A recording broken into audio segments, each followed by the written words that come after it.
Bismillahirrahmanirrahim. Assalamu alaikum students. I hope you all are fine. This is lecture number 2 of our unit number 3 and I'm your teacher Laiba Faisal. आज हम अपने unit the life cycle of animals में fish और butterfly की life cycle देखेंगे और उसके लिए पेज नंबर 38 खोल रहे हैं। तो पिछले लेक्चर में हमने बात की थी फ्रॉग की लाइफ साइकिल की और हमने देखा था कि उसके एग्स होते हैं, पहले वो एग्स जाके अपने पानी में ले करता है और उसके बाद वो टैडपोल बनता है। वो टैडपोल ग्रो करता है, पहले उसकी लेग्स ग्रो होती हैं बैक साइड की, फिर उसकी फ्रंट लेग्स ग्रो होती हैं, उसके जॉज ग्रो होते हैं, उसके बाद उसकी टेल डिसअपियर हो जाती है और वो एडल्ट फ्रॉग बन जाता है। और जब वो एडल्ट फ्रॉग बन जाता है उसके बाद वो दोबारा जाकर एग्स ले करता है पानी में और फिर दोबारा ये साइकिल रिपीट होती है। तो इसी तरह आज हम बात करेंगे फिश की लाइफ साइकिल की कि एक मछली कैसे अपनी ज़िंदगी के स्टेजेस कंप्लीट करती है, उसकी लाइफ में कौन कौन से स्टेजेस होते हैं। तो सबसे पहले तो उसमें भी एग्स होते हैं। Most fish have babies by laying eggs in water. ज़्यादातर मछलियाँ अक्सर जो हैं वो पानी में अंडे देती हैं। The babies which come out of the eggs are called fry. और जो बेबीज एग्स से निकलते हैं उन्हें फ्राई कहा जाता है।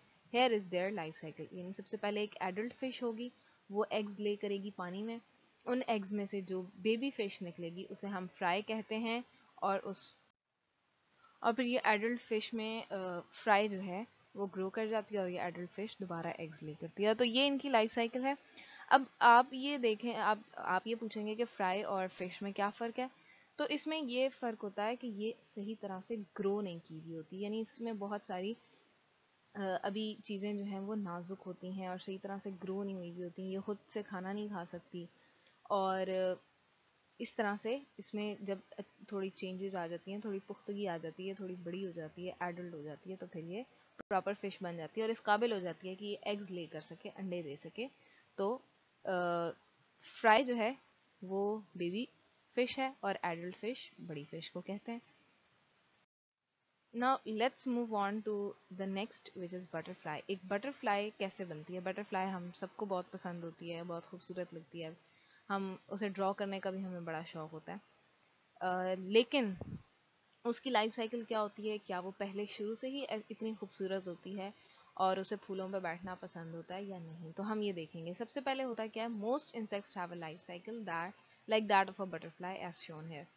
बटरफ्लाई बेसिकली एक इंसेक्ट है, यानी एक कीड़ा है और ज़्यादातर कीड़ों की ज़िंदगी जो है, जो उनकी लाइफ साइकिल है वो इस तरह की होती है जैसे बटरफ्लाई की। तो हम एक बटरफ्लाई की लाइफ साइकिल देखते हैं। सबसे पहले तो एक जो एडल्ट बटरफ्लाई होगी वो जाके एग्स ले करती है किसी भी जगह पे, यानी फॉर एग्जांपल यहाँ पे एक लीफ पे उसने अपने एग्स ले किए हैं, यानी अंडे दिए हैं और ये एग्स ग्रो करते हैं कैटरपिलर में।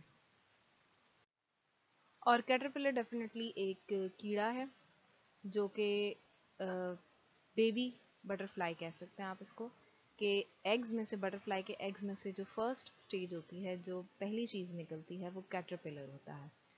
और फिर कुछ अर्सा गुजरने के बाद ये कैटरपिलर अपने इर्द गिर्द एक कैप्सूल फॉर्म कर लेता है जिसे हम प्यूपा कहते हैं। अब ये जो प्यूपा या क्रिसलिस है, ये बेसिकली होता क्या है कि इसकी जो कैटरपिलर है इसके बाहर एक हार्ड सी कवरिंग आ जाती है और ये इसके अंदर चला जाता है। और जब ये इसके अंदर चला जाता है तो ये अंदर इसकी ग्रोथ होती है, यानी ये बढ़ता है और ग्रो करता है एक प्रॉपर बटरफ्लाई की फॉर्म में। और कुछ अर्सा गुजरने के बाद ये इस कैप्सूल को तोड़ के इसमें से बाहर आ जाता है और एक प्रॉपर बटरफ्लाई खूबसूरत सी जो आपको नज़र आती है वो बन जाता है। तो बेसिकली इसकी लाइफ में ये 4 स्टेजेस होते हैं। सबसे पहले ये एग्स, फिर कैटरपिलर, फिर प्यूपा और फिर बटरफ्लाई। आई होप कि आपको ये दोनों लाइफ साइकिल्स अच्छी तरह समझ आ गई हैं, बटरफ्लाई की भी और फिश की भी। तो अब आपका जो होमवर्क है वो है क्वेश्चन नंबर 1 और 2 chapter life cycle of animals के आपने करने हैं अपनी कॉपी में। तो लास्ट टाइम हमने कीवर्ड्स किए थे, उससे नेक्स्ट पेज पे आपने क्वेश्चन नंबर 1 करना है। क्वेश्चन नंबर 1 और 2 आपने दोनों सेपरेट पेजेस पे करने हैं, अलग अलग। यहाँ पे आपको एक ही पिक्चर में नज़र आ रहे हैं, एक ही पेज पे, लेकिन आपने अलग अलग पेजेस पे करने हैं, आपने डेट डालनी है। तो सबसे पहले क्वेश्चन है, हाउ डज फ्रॉग ब्रीद? यानी एक मेंढक कैसे सांस लेता है। तो frog breathe through gills but tadpoles have tiny gills to breathe. तो हमने ये देखा था कि फ्रॉग जब एग्स ले करता है तो उसमें से सबसे पहले टैडपोल्स निकलते हैं। तो अब जो एक प्रॉपर फ्रॉग होता है वो तो अपने लंग्स के थ्रू सांस लेता है, यानी फेफड़ों के ज़रिए, जैसे हम ज़मीन पर रहने वाले जानवर जो हैं वो सांस लेते हैं। तो जो टैडपोल्स होते हैं जो पानी में रह रहे होते हैं उनके पास गिल्स होते हैं। गिल्स भी एक ख़ास किस्म के ऑर्गन्स होते हैं जो ज़्यादातर मछलियों के पास होते हैं और वो उनसे सांस लेती हैं। तो जो एडल्ट फ्रॉग होता है, जो बड़ा फ्रॉग होता है, वो लंग्स के थ्रू सांस लेता है, जबकि टैडपोल्स जो पानी में रह रहे होते हैं, ज़ाहिर है वो लंग्स के थ्रू सांस तो नहीं ले सकते, क्योंकि अगर लंग्स में पानी चला जाएगा तो उनके लंग्स बेकार हो जाएंगे। तो टैडपोल्स जो हैं वो गिल्स के थ्रू सांस लेते हैं।